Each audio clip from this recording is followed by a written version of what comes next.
Today we are working on Psalm 97. In Psalm Magic, Psalm 97 is often used to dissolve debts.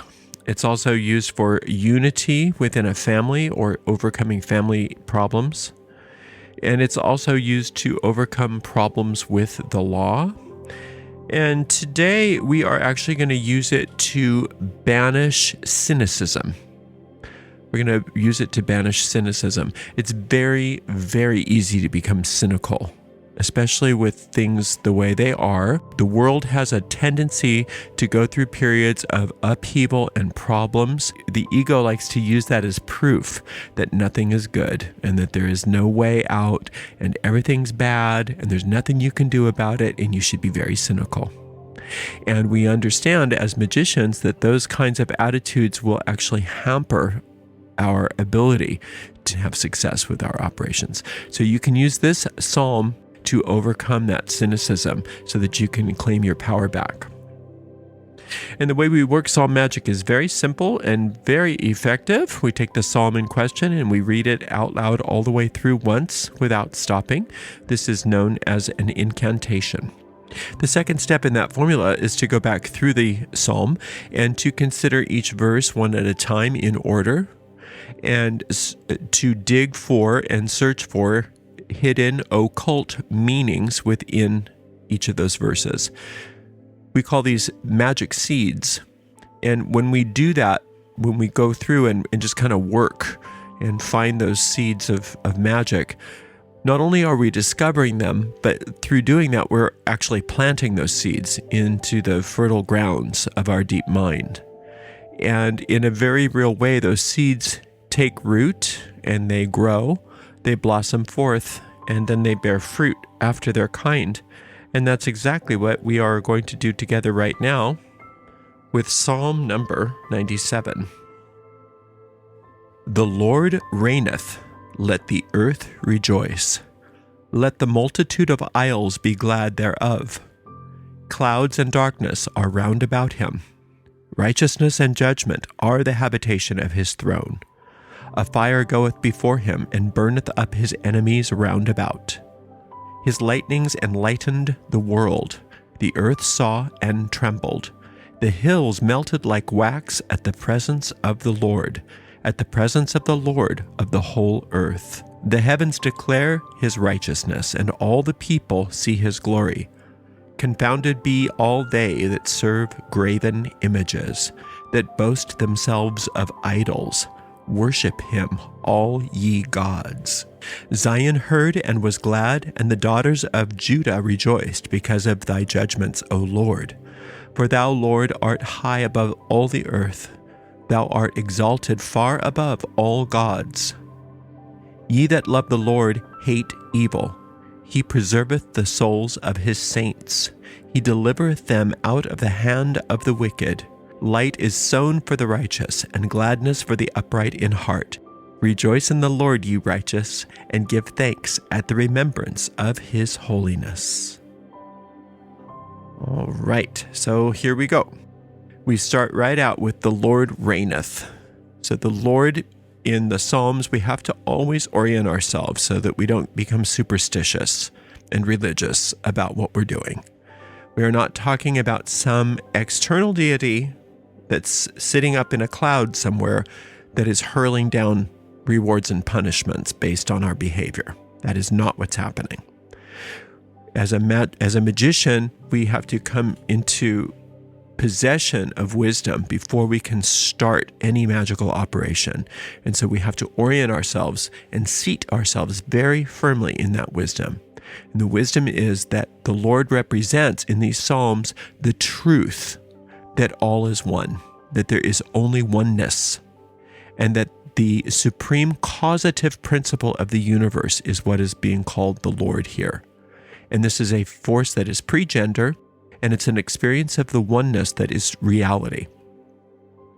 There are many different qualities of the divine that are known in the Psalms and in other literature as names of God. And you can work with the names of God magically as Hebraic names of God, as Greek names of God, as Roman names of God. But those names of God aren't depicting separate, individual, distinct deities. They are depicting qualities of God. And some of the qualities of God include things like infinite intelligence, infinite life, infinite truth, perfect love, divine law, etc. When we talk about the Lord, we are talking about the supreme, and also we are talking about the qualities that exist within the supreme.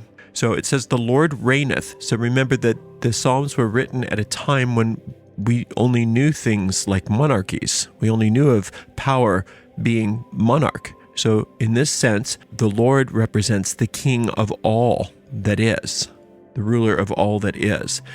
Now, these were written by a patriarchal people, so there is a patriarchal language, but our tradition holds that the Psalms predate the Hebraic religion, that they were appropriated by the Hebrews and incorporated into their theology. So we see it as something that is pre-gender and pre-religion. So the Lord reigneth, let the earth rejoice.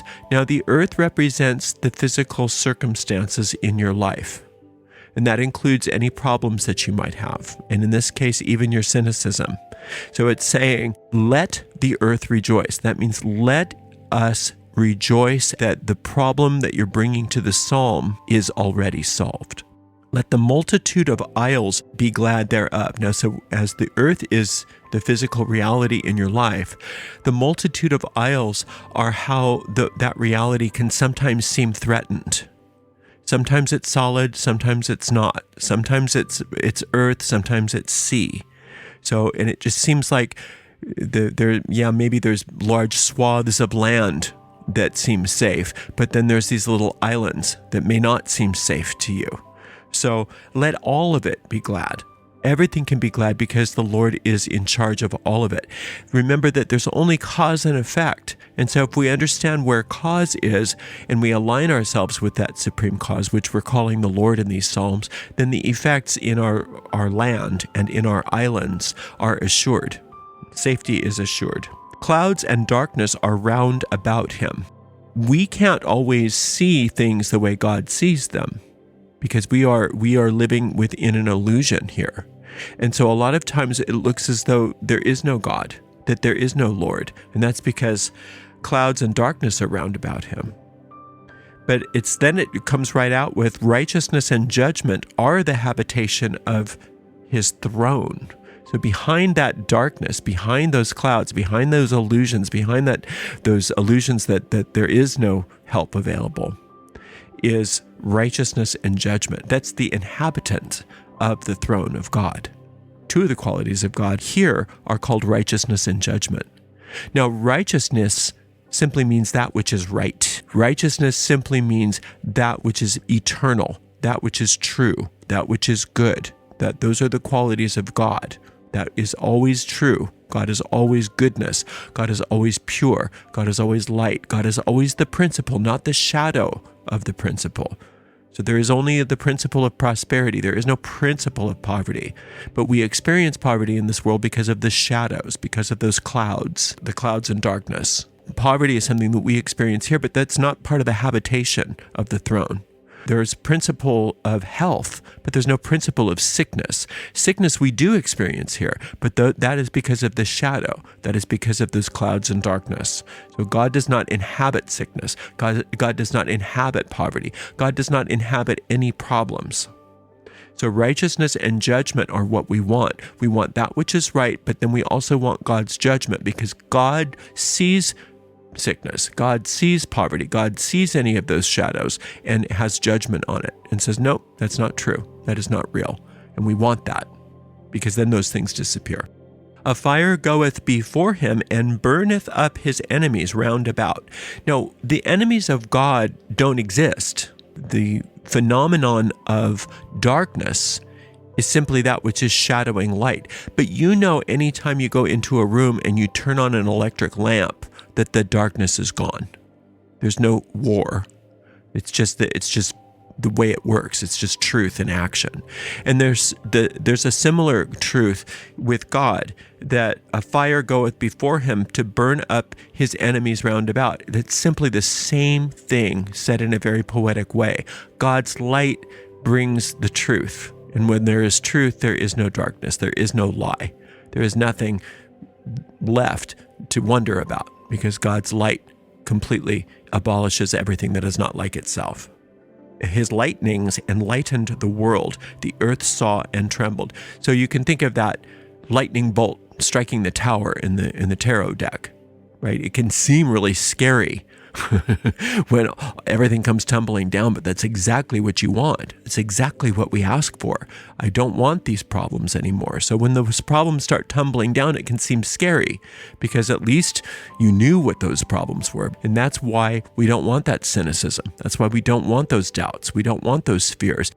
When there's a void that's created by that lightning, we don't want to fill that void up with our own stuff again, because that's just starting the same old pattern. We want to pull ourselves out of the equation and let God's judgment and righteousness fill up the void that is created when that lightning strikes.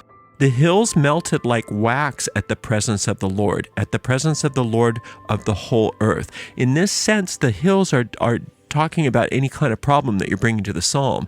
And we specifically stated here that we were talking about our cynicism that holds our blessings at bay, keeps our blessings at bay. So those things are like hills. They seem insurmountable. They seem so real. They seem so big, and there's nothing we can do about it. Well, that's not true, because when we come to a psalm like this and we ask for that righteousness and judgment, then those hills are melted like candle wax. You can just see them in your mind. Whatever your problem is, whatever the cynicism is, whatever that is that you're bringing to the psalm, you can see it melting just like candle wax. No biggie. Remember, there's no big and small to infinite intelligence. The divine doesn't say, ooh, boy, love to help you, but that's too big for us. Better luck next time, but thanks for playing. Infinite intelligence responds that it doesn't matter what you think as far as the magnitude of a situation.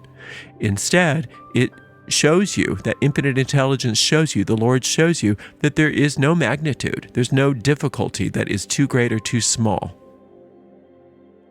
The heavens declare his righteousness, and all the people see his glory. Now, what are the heavens that are declaring? The heavens are the home of the infinite. So heaven is a place where everything is permanently perfect. It's the truth. It's where we all actually live. We are all living there. We're fast asleep, dreaming of this, but we are all there already. So there's no place for us to have to go. There's no perfecting that we need to do. There's none of that. All we have to do is recognize that the heavens themselves declared God's righteousness, and all the people see his glory. So when we start to have our dream here, we are living in a dream world here, because we're asleep to the fact of who we are. So we're dreaming about all these problems. And that's not to say that our dreams aren't really scary. They're very real. So we're not saying just turn your back on your experiences here. No, within the dream, it's very scary. But from God's point of view, it's not scary. If you can see God's glory within the dream, then the dream starts to reflect the reality of what the heavens are. And then little by little, we wake up, and we wake up gently. And so in the meantime, when we work magic, what we're trying to do is alter the experience of what we're dreaming about until we wake up to the truth. So that means that we can have dreams of happiness and joy and prosperity and all of the things that reflect that which God wants for us, or God's will for us. God wills us to be happy. So the heavens declare his righteousness, and all the people see his glory. So the people are your thoughts, and your thoughts are the things that are creating the dream. So if all of your thoughts are declaring the glory of God, then that means that your dream starts to have a happiness to it. That means that you don't have that cynicism anymore. And then the reflection of the truth starts to happen in your day-to-day experiences, and then it's not that far away for you to actually wake up into the reality. Then it talks about here how the nightmares even occurred in the beginning, to begin with. It says, "Confounded be all they that serve graven images, that boast themselves of idols."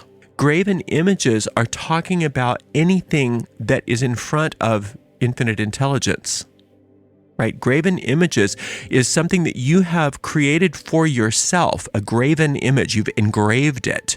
You've created some image, or you bought some image for yourself, and then you've said, this is my God. This is infinite intelligence. This little trinket here is infinite intelligence. There used to be people that would trade in this. They would make graven images and sell them, and they'd say, okay, this is your image. Now this is God. Pray to it. And that's how they would make their living. Well, we don't do that.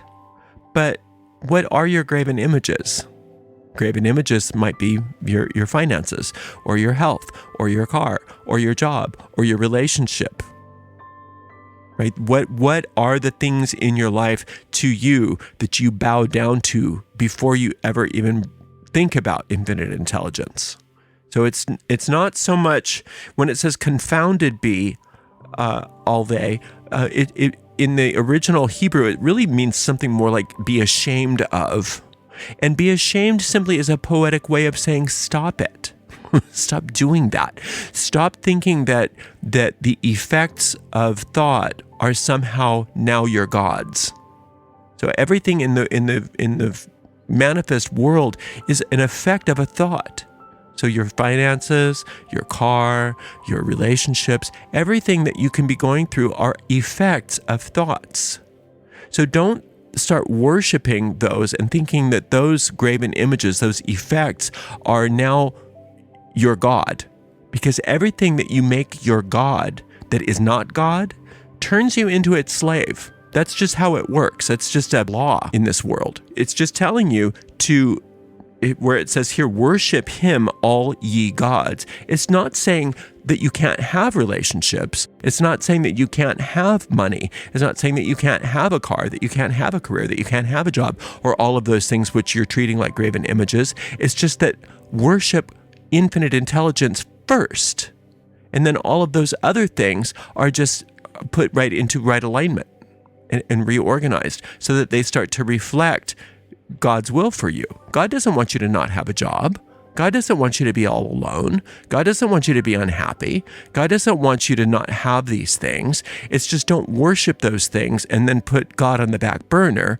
If you think about God first, then God can heal those things and can reorganize those things and can make those things be points of power and enjoyment and happiness and joy in your life.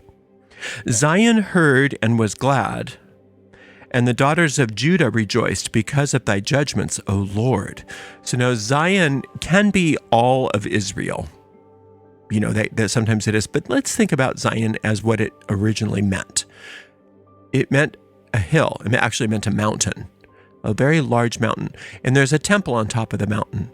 And it's such an important symbol because it's not something that happened in history for us. It's something that is in you. It is part of you. That mountain is the highest that you can, the highest place that you can lift your consciousness. And that temple is that place where you, your soul, and infinite intelligence are one. That there's no separation. There's no place where there is a problem.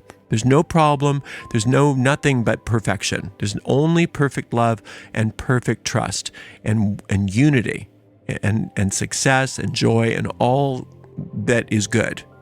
And that already exists for you. And that's what Zion represents. Now it says Zion heard. So this place in your mind that is exalted heard and was glad. And the daughters of Judah rejoiced because of thy judgments. Now the daughters of Judah, Judah is the kingdom, right? That encompasses all of this. When a land is captive, is taken over, is overrun by enemies in war, one of the things that happened, especially back in these days, is the women were taken as prisoners. They were raped. They were turned into slaves. You know, they that was one of the things that happened, is the women were abused. And when the daughters of Judah rejoiced because of God's judgments, that means that they were victorious, that they were no longer held captive. There were depictions of these women who would dance and would have great celebrations. And that was always a sign and symbol that all was well in Judah. For you, that is part of your own personality, where you were once captive, You were once held captive by your cynicism and by your problems. Now those parts of your personality are dancing and celebrating, rejoicing because of God's judgments. What are God's judgments? A lot of people think, oh, I don't want God's judgment because God's going to say, ooh, you sinner, you're going to go to hell. That's not God's judgment. God doesn't judge people like that. God's infinite love, perfect love, infinite intelligence. God's judgment is something you do want. God judges you. And God says, wait a minute, you think you're this little nothing? That's not true. My judgment is the truth. You are as I created you, and you're magnificent, and you're powerful, and you're prosperous, and you're happy, and you're free, and you're healthy, and all good. That flies in the face of your cynicism once you listen to God's judgment. God looks at your cynicism and laughs. Says, what are you cynical about? You're perfect. I created you perfect. I created you to be powerful and shining, and nothing can touch you. That's my judgment. Of course, the daughters of Judah are dancing and celebrating and rejoicing because they realize, these parts of your personality now realize, God's judgment means that all is well. For thou, Lord, art high above all the earth, thou art exalted far above all gods. So all gods, meaning all qualities of God, are in alignment, and there's oneness, and all is well. All is well. And being exalted above God, above all gods, and high above the earth, it simply means that there is cause and there is effect. And so we're looking to cause, not to the effect, to get our salvation here. Salvation simply means the solving of a problem. So once you realize, let's put the horse before the cart, that is all this is talking about. We're allowing things to be in the right alignment, to be organized properly. There's cause first, and then comes effect. When we start thinking that effects are causes, that's when we get into trouble, and that's what graven images mean. Ye that love the Lord hate evil. Hate in the psalm simply means turn away from, simply means discount, simply means banish. Ye that love the Lord hate evil. Now what's evil? Evil is not a force. Evil is not a thing. Evil is the tendency of ourselves to shadow good. Evil simply is what the ego mind makes of the gifts of the universe. Evil is simply that which stands in the way of your experiencing good. He preserveth the souls of his saints. Remember what the saints are. Saints are the thought forms of God. When God created you with permanent software. And that's the saints of God, and they act as inner guidance for you, to help you make choices, and to it's like your guardian angel. It help you make choices, help you to find answers when you need it, help you to get on the path that you need to be on, rather than wasting your time on the path that the ego mind sends you on. So he preserveth the souls of his saints, meaning that you can't do anything to get rid of that guidance. It's there forever. He delivereth them out of the hand of the wicked. The wicked simply is the way that we decide against ourselves. Wicked is simply those thought forms within ourselves where we decide against ourselves, we decide against infinite intelligence, and we decide against the world. And then we recruit one another to support us in these beliefs. And then we have wars, then we have fights, then we have all kinds of problems. That's the wicked, is our tendency to fragment. And so God delivers you out of all of that fragmentation so that you can get back to having perfection. Light is sown for the righteous, and gladness for the upright in heart. So God's sowing seeds of light, and that means that everywhere there is righteousness, that light is there growing in you. And righteousness is who you are. Remind yourself of that. Anything that's not righteous is an illusion, is a decision that I've made that is erroneous. So righteousness is what you are. You were created that way. And so light is there for you, not only to heal you, but to guide you, and also to guide others through you. And gladness for the upright in heart. The upright in heart simply means when you align your subconscious mind to infinite intelligence, then only good follows. Because your subconscious mind, your deep mind, is the machine through which you project onto the screen of space and have experiences. So if you if you make that machine, that unconscious mind, if you align it with infinite intelligence so that the thought forms, quote, of those saints are ruling your deep mind, then your manifestations always are going to reflect that. So we want to be upright in heart. That is one of the main things that we work on in any kind of initiatory path, but especially in psalm magic, is to cleanse and purify our minds so that our minds are constantly in alignment with infinite intelligence, so that we automatically have the right manifestations. So that's light is sown for the righteousness and gladness for the upright in heart. You can be glad. You can be glad because everything is working out for your highest good. Rejoice in the Lord, ye righteous. So ye righteous is you. You are righteous. You can't help it. You can't unrighteous yourself. You cannot stop righteousness from being the fabric of your being because you didn't create yourself. So you can't make yourself into anything other than what you are. You can really try, though. You have all free will to do anything you want with your mind, but your mind can't uncreate yourself. It can just create experiences for yourself. And the only way to have an experience of something that's not real is to go to sleep and dream it. And you're at liberty to do that as much as you want. But it's here saying, don't do that. Rejoice instead. Rejoice in the Lord. So rejoicing in the Lord, again, make sure you reorient yourself constantly to the fact that doesn't mean rejoicing in an external deity. It means rejoicing in the causative principle out of which you are constantly created and which only wants good for you and has the power to create that good for you in any and every circumstance. And give thanks to the remembrance of his holiness. Now, again, his is an unfortunate pronoun here because of the source of the scribing of these psalms, but it simply means giving thanks when you remember who you are and why you're here. You are here because you're an extension of infinite intelligence, and you were sent here ultimately to be the light of the world, to help everybody. Not because of your decisions about what they need, but because you are there to extend the love and the light of who you are as you are directed by that inner guidance, or what they're calling saints in this psalm.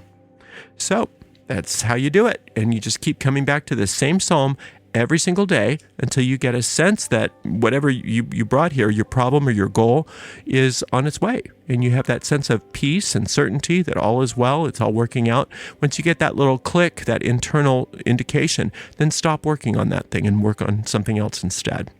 Thank you so much for spending some time with me. I so appreciate you. Until next time, blessed be.